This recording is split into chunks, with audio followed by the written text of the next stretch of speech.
Okay, I remember now why I was originally called out to this 95-foot Princess. It was for a rudder issue. Water was pouring out of their Tide's rudder system, which can't be replaced in the water. And when they started pulling to the dock, they lost their starboard engine, which then culminated into about 4 days of repairs on board this boat. So here's the set of repairs. Okay, I'm going to do a quick video on the Separ fuel separators, water separators. I'm going to take these plates, covers off the top. This engine, they came in on one engine. I came actually to look at the Tide rudder system, which I can't do. We've got to pull the boat out of the water, but they had come in with only one engine, a bunch of other stuff, so I'm sourcing it. So I'm trying to prime this engine. So this is a Cat C32. There's a priming pump right here, but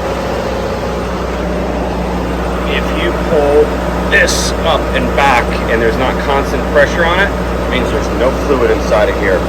So you got to come up, and when I pulled the top of this Separ off here, there was no fuel in here. And so that's the return right there, or the out that goes down. So I put over 1.5 gallons in here already. It's just starting to equalize here. So now what I'm going to do is I'm going to start cranking the engine. I'm going to start getting it through the rest of the engine. I want to prime it really good first, and then we'll see what happens. There you go, unscrew it. Now, feel that?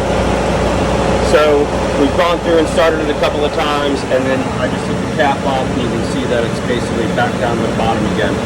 So just, you gotta keep doing this. This is just kind of stay the course and keep pumping that, keep filling that.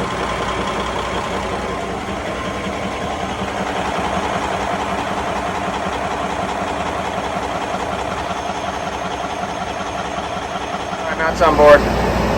He's gonna start doing some cleaning. So the engine's still shutting down, and you can see, you can hear that, but it's below that, and I keep dumping fuel into here, which is then going down directly into the engine. I took out the return line, which is right here, coming off of the cooler, and put it in a 5-gallon pail, which I've already filled all this up, and I've got plenty of fuel coming out of here.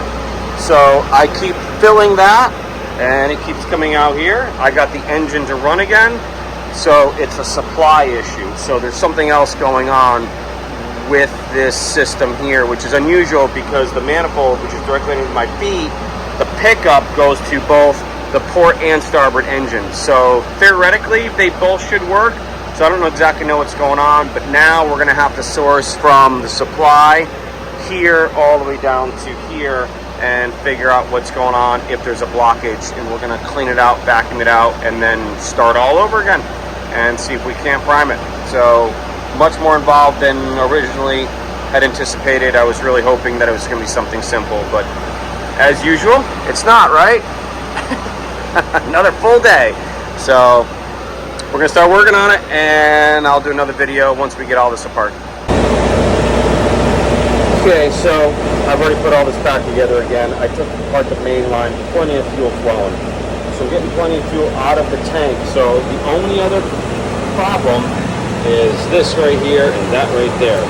That little petcock right there, all this is a fuel water separator. So if you get water, it centrifugally drops it down to here.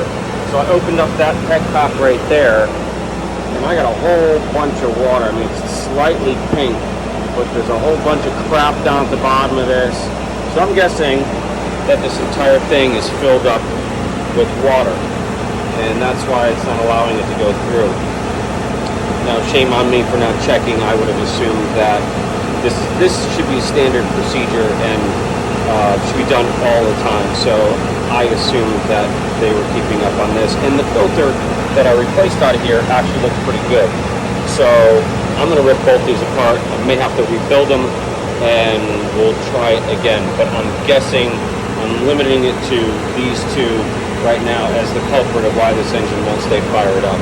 And I'm going to drain that one and see what comes out of that. All right, found the problem. Not working, not working. This is a three-way valve to send it either this way or that way. It's sending it like in both directions, and this is closed on this side, so this is completely botched up. It's not operating in the right order, so this needs to get completely redone and fixed. This ball valve is shot. Okay, so here's an update. I got the whole thing ripped apart, and this three-way diverter ball valve works just fine. I can actuate it and move it back and forth. This one here is stuck and will not move. So I'm going to go back to Southern Comfort, put this on a vise, and see if I can't get these two ends out and see if we can't un-F whatever is inside of here. But I'm going to assume it's some type of plastic, metal, or something. And then we'll put it back together again and see if we can't get it running. Okay. Sent Matt out to lunch. I'm down in the generator room of Southern Comfort, where we have a vise. They didn't have a vise on board the boat. So I came over here and I tried taking out the two ends first just so I could get in there. They're like seized in there. So next best thing is to put it on the vise. And this is our arm or armature that articulates the valve inside. Now remember, this is a three-way valve. So the flow is going to come in straight through here, and then it's going to direct in that direction or direct in that direction. And that's going to allow the fuel to either go to that Separ or that Separ over on that side. And what was happening was that this one and then the discharge, this says in and then the other one was out, were not talking to one another because this wasn't operating properly. So as you switched over the top one, it would switch over to the right filter, but the bottom, the in, was not switching over to the right side. And we weren't getting enough fuel because it just wasn't rotating. It was stuck. It was probably stuck in almost the closed position, so we were just getting just a little bit out of here. And that's the reason why I could fill the Separ from the top and prime the engine, get it to run, but it would only run so much as I continued to put fuel into the fuel separator, which would then go down into the engine. Had plenty of return, so I knew that there was no clog from the top down through the engine and then back out through the return, but I wasn't getting supply. When I disconnected the 2-inch supply line, there was plenty of fuel blowing out of that. Okay, got plenty of fuel coming out of that. The only other thing is this, or the bottom of the Separ, or this valve set right here. And so now when I put the wrench on it, it goes freely from that side to that side. Nice and easy. So problem solved. This is probably a $500 part if I had to source it. But a little bit of elbow grease and we got her all set and done. So now I'm going to go back to the boat, reinstall this, put everything back together again, clean it all up. I'm going to probably dismantle the Separs. I'll probably do a quick video on that just to make sure all the junk is clean out of there when we put everything back. Fill it back up, reprime the engine, reprime the filters, fire it up, and God willing, this will all work and it won't be for naught. So we'll see what happens. Alright, quick video inside our Separ. These little fins right here is what separates the fuel from a centrifugal force in the water. So the water spins down to the bottom and then the fuel stays up to the top, which is what's usable. Also, it'll spin out any debris and leave down there. These things are pretty clean. Just clean them out. Obviously, I've already drained it once or twice, but I wiped everything out, wiped it clean. So they're really pretty good. But while everything was already apart, it's just easier to go ahead and service them now. And then we're going to put them back together again and get these things primed up. Alright, next step, check for leaks. Fill these puppies back up till they're full. And see it's all the way up there. And we're going to put the tops on, bleed it again, fire it up, see what we got.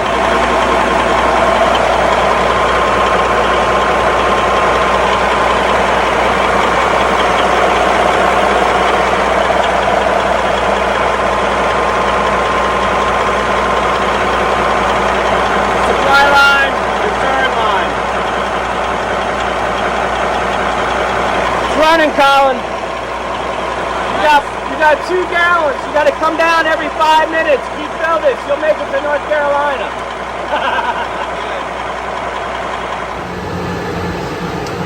Well, it's day 4 working on this 95 Princess.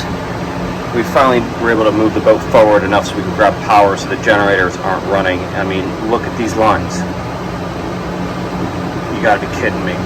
Every single one of these is just completely freaking loose. Or I tighten up some of them.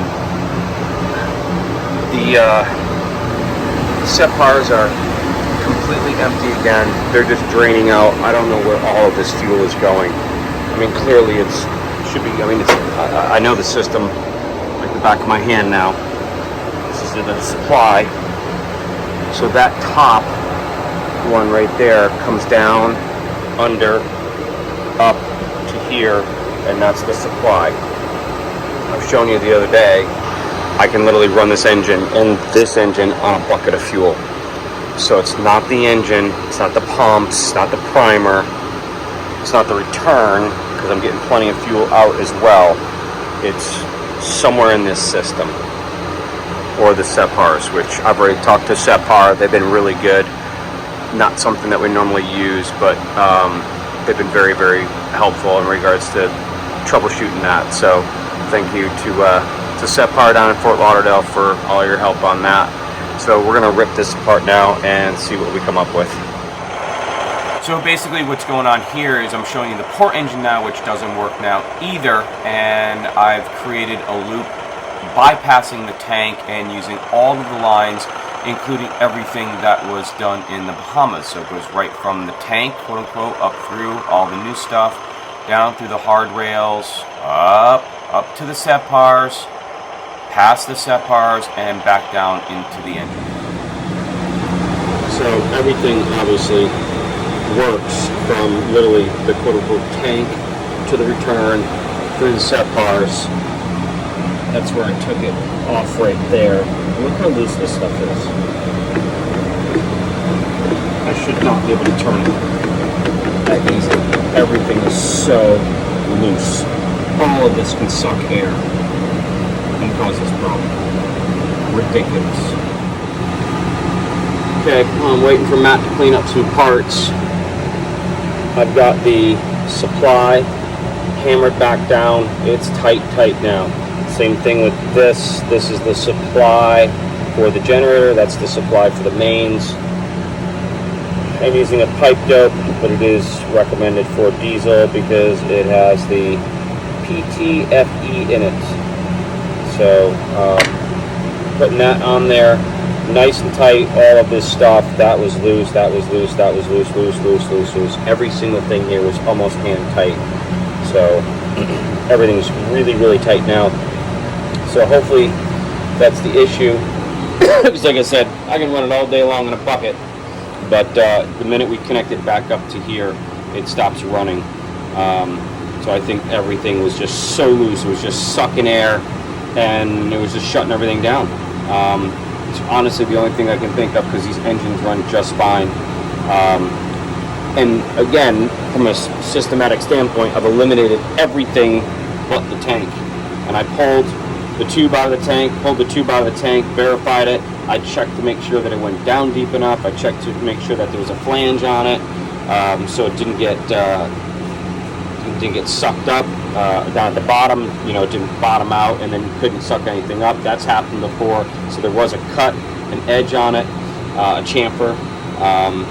So besides the fact that everything is just so loose, it's the only thing I can think of. So we're just going to go through and just redo all of the stuff that was done down in the Bahamas and start all over again and see where we go.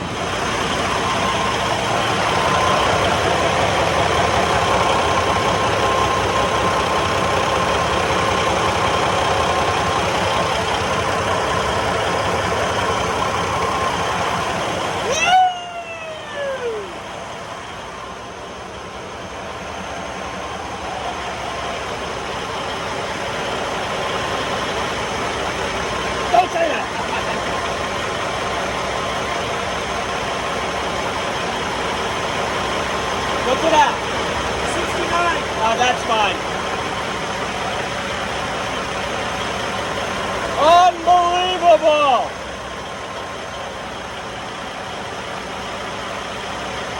That's crazy. What a week.